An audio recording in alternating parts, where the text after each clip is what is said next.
Assalamualaikum warahmatullahi wabarakatuh.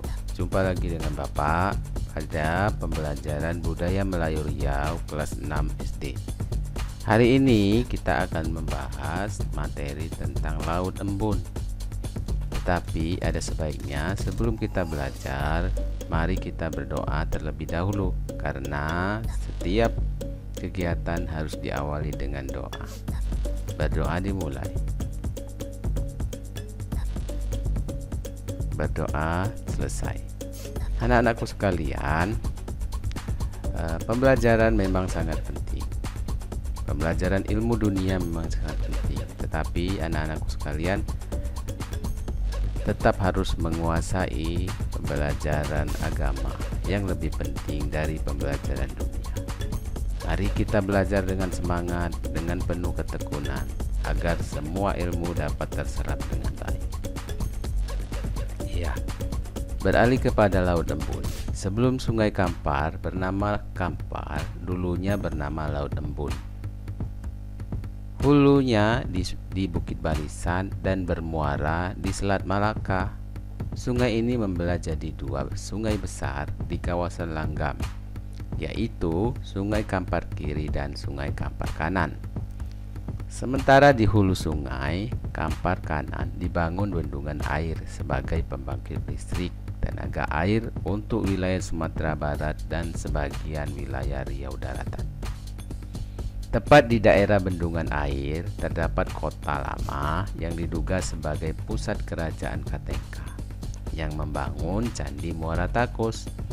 Menurut sejarawan, dari sinilah Depunta Hyang bergerak menuju Bukit Siguntang untuk membangun benua atau negara baru, yaitu Sriwijaya. Pada tahun 1993, wilayah kerajaan Katengka itu akhirnya ditenggelamkan untuk keperluan pembangunan pembangkit listrik tenaga air atau PLTA di Kota Panjang. Karena wilayah itu termasuk ke dalam rencana danau penampungan air bendungan untuk PLTA tersebut. Akan halnya Sungai Kampar, semakin ke hilir badan sungai semakin besar dan luas. Bila air pasang, terjadi gelombang bono. Gelombang bono Sungai Kampar lebih besar daripada gelombang bono Sungai Rokan. Gelombang ini terjadi ketika arus sungai mengarah ke laut, bertemu dengan arus pasang laut yang memaksa masuk ke sungai. Ditambah lagi dengan Sungai Kampar yang lebih dangkal dari laut, mengakibatkan gelombang yang tercipta semakin tinggi. Bahkan terkadang gelombang membawa serta ikan paus, hiu, lumba-lumba dan makhluk laut lainnya ke dalam sungai karena terseret arus gelombang bono. Ikan yang hidup di Sungai Kampar sama dengan ikan yang hidup di Sungai Rokan dan Sungai Siak. Bentuk sampan yang digunakan pun juga sama. Namun buaya tidak begitu banyak di sepanjang sungai. Mungkin dikarenakan jumlah ikan yang sangat banyak, hingga tak perlu lagi bagi buaya untuk ke darat untuk mencari mangsa yang lain. Di aliran Sungai Kampar terdapat dua kabupaten, yaitu Kabupaten Pelalawan dan Kabupaten Kampar. Mari kita bahas satu persatu kabupaten yang ada di aliran Sungai Kampar. Kabupaten Pelalawan. Kabupaten Pelalawan resmi dibentuk pada tanggal 12 Oktober 1999. Adalah pemekaran dari Kabupaten Kampar. Nama Kabupaten Pelalawan diambil dari nama Kesultanan Pelalawan yang terpusat pemerintahannya berada di Desa Pelalawan sekarang.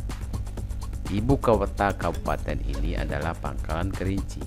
Adapun tempat wisata yang terdapat di kabupaten ini antara lain Bono Sungai Kampar, Desa Pelalawan, Makam Sultan Mahmud Syah I, Taman Nasional Tesonilo, dan Pusat Kebudayaan Petalangan. Selanjutnya itu Kabupaten Kampar.